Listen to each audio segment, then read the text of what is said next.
Hey everybody, it's Jason Blaha here. Now that my two obligatory informative videos are done for the day, it's time to talk about current events in the online fitness community and subscriber linked me video that Dr. Jordan Feigenbaum did the other day, and he was asked in his Q&A about two different YouTubers. I'm going to flip it in here. Jordan, what is your opinion on AlphaDestiny? That's my opinion. Hey Jordan, opinions on Athlean-X.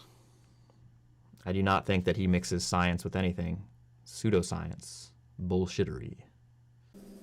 Well, damn, Jordan didn't have much nice to say about either one of them, so let me put on my +5 out of weaponsmithing, work on skill at my crafting a little bit, and let's talk about this. Now, someone did ask him briefly, did he know something about one of my programs? He's like, can't say, I'm not familiar with it.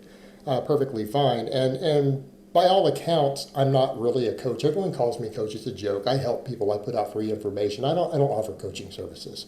My channel is oftentimes general information, thoughts on the community, thoughts on lifting, fitness, different ideas, my own training, my own progress, and, a lot of drama and fun where we talk about all the events going on. I'm not a coach.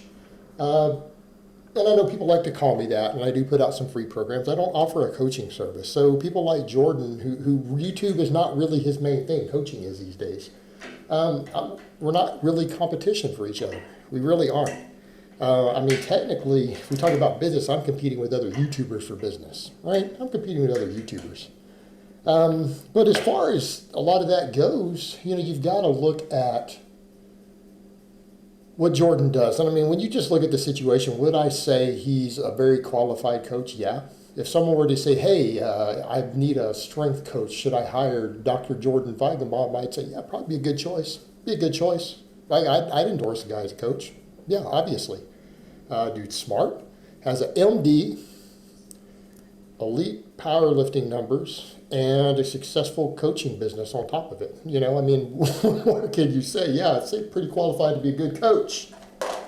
I don't think any reasonable person's going to argue with that. Of course he's a good coach. Seems to be.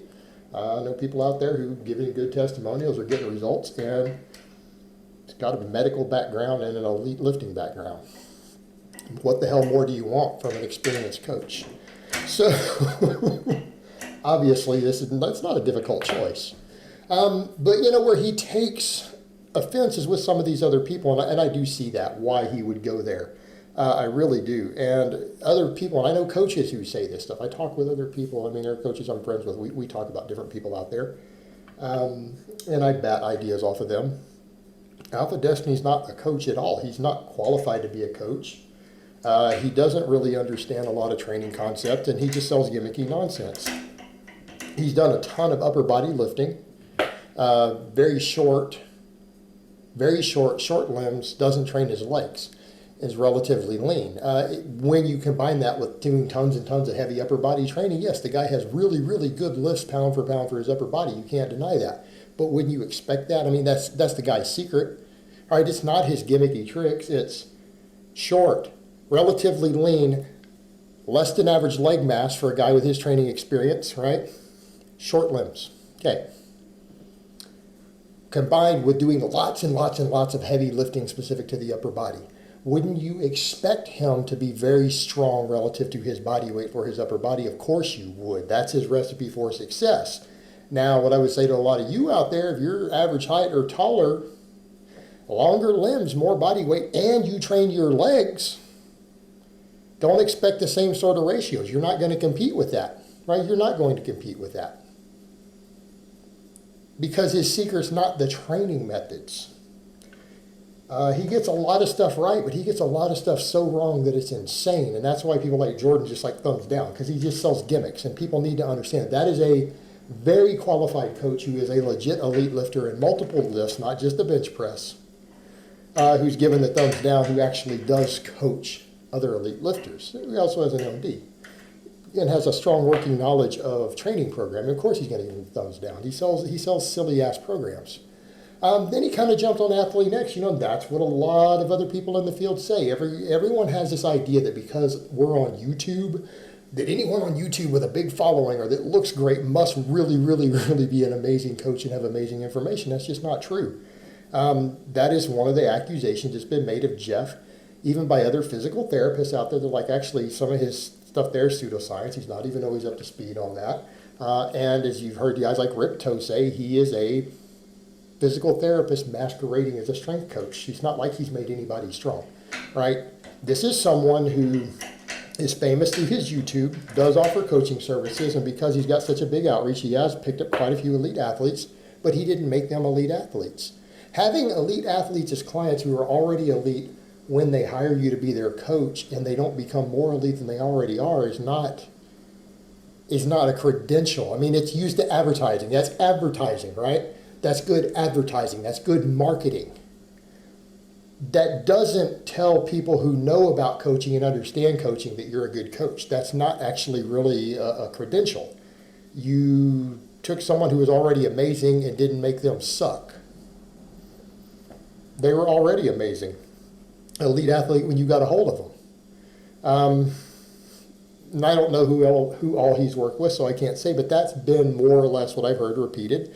And it's not a bad thing. I mean, if you can recruit elite athletes into your services, that's a good thing. But if they're not leaving better and stronger, if they're not coming out seriously stronger than where they started, you're not really a strength coach.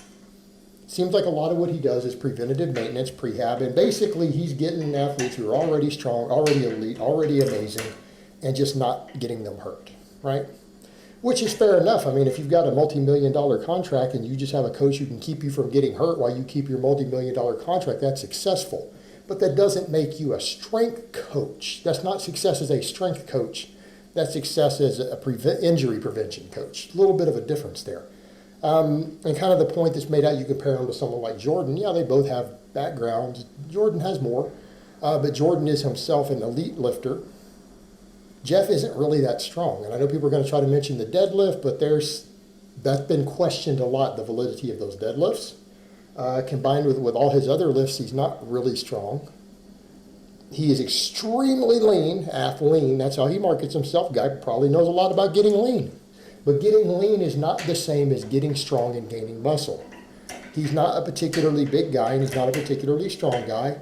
And he's not really coaching people to make them a lot bigger and stronger. I'm not seeing it, right? To my knowledge, he hasn't taken anyone who wasn't really big and strong already and made them big and strong.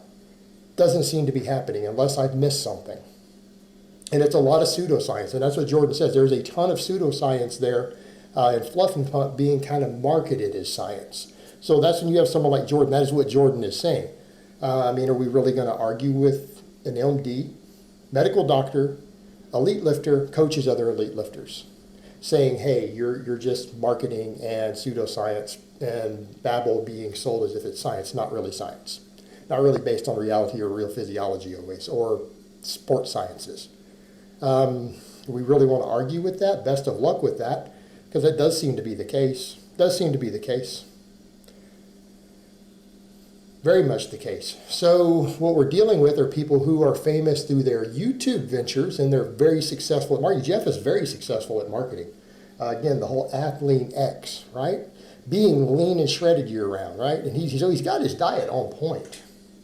Got some good injury prevention tips. But if someone says, hey, I want to get really big and really strong, he doesn't have a science-based approach to that. It's just not there. It's not really there. Some of it is, but it's not really that on point. That's just reality. And he charges for products that we know don't work. A lot of his supplements that he sells, not my opinion, it's meta-analysis saying, hey, this stuff doesn't actually work. So what are you supposed to say? Is that science-based? Or is that just pseudoscience? Branched-chain amino acids, perfect example. The meta-analysis, you keep up with the science and you still think branched-chain amino acids are worth taking, I don't know what you're reading. You're reading different scientific literature than I am. And if you're selling them, you're reading whatever scientific literature is going to help you sell your product. So, again, back to the point, it's all marketing, guys. These are two people who have a bit of knowledge, definitely some bit of knowledge. A lot of it that they're putting out isn't always good. And it's more geared towards marketing and hype, right? Which is what we do in YouTube. Let's be realistic here. I'm not going to lie. I have to do drama. I have to do certain things outside of put out good knowledge. Some of the channels that put out some of the best training knowledge on YouTube have 50,000 or less subscribers. In fact, I'm going to say that 90% of the really good channels have less than 50,000 subs because they don't know how to market. They're not involved in any drama. They're not involved in entertainment. All they do is put out really good information. And unfortunately, if you put out really good information without hype and bullshit marketing, and that's all you do, you're just not going to make a fortune on YouTube. You're not going to make a lot of money. You're going to struggle to crack 100,000 subs. That's reality. Because this is an entertainment platform where we can have an educational component. Marketing goes a hell of a long way here. Marketing goes further than knowledge does in YouTube fitness. Let's just be honest about it. I'm saying that as someone who makes a pretty decent living doing this. Marketing means more than knowledge. I do my best to put out good information. Hell, I use guys like Jordan as a resource. I'll be the first to admit, I have learned stuff from Jordan Feigenbaum. I've learned things from him. He's a smart dude. He's a smart dude. Not gonna lie. I learn from a lot of other people, and I do my best to put out good information. But information alone is not going to make you a successful YouTuber, even in the fitness niche. And being successful in the YouTube fitness niche is by no means indicative of having good information. That's reality. It's being marketable. That's what it's about.